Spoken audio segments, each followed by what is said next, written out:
To get right to that growing firestorm ignited by those vulgar comments from President Trump about allowing immigrants from Africa and Haiti into America.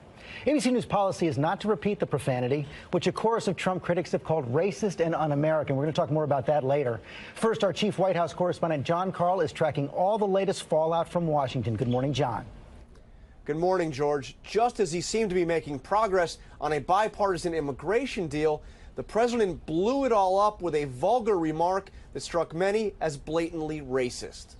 The president's vulgar slur came during an Oval Office meeting with congressional leaders trying to hammer out an immigration deal.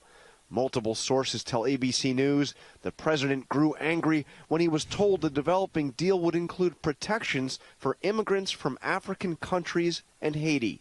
Why are we having people from blank countries coming here? The president demanded, referring to Haiti and African countries with a profane slur, adding, "Why do we need more Haitians?" The president suggested the U.S. should bring in more immigrants from countries like Norway. At first, the White House didn't deny the president said those words, and now the president is tweeting, quote, "Never said anything derogatory about Haitians other than Haiti is, obviously, a very poor and troubled country.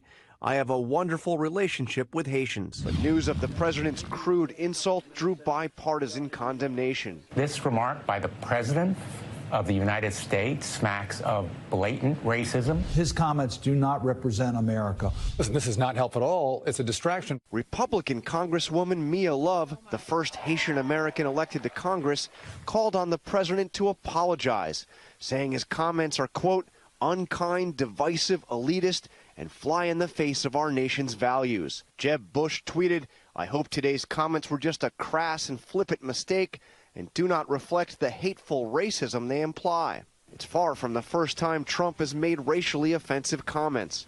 On the very first day of his campaign, he insulted Mexicans. They're bringing drugs, they're bringing crime, they're rapists, and some, I assume, are good people. And in August, he responded to violence at the neo-Nazi rally in Charlottesville by saying there were fine people both among the protesters and the white supremacists. You also had people that were very fine people on both sides. The president's latest outburst came after he brought Democrats and Republicans together for a constructive meeting at the White House on Tuesday, urging a deal to provide legal status to the so-called Dreamers, undocumented immigrants brought to the U.S. as children. This should be a bipartisan bill. This should be a bill of love.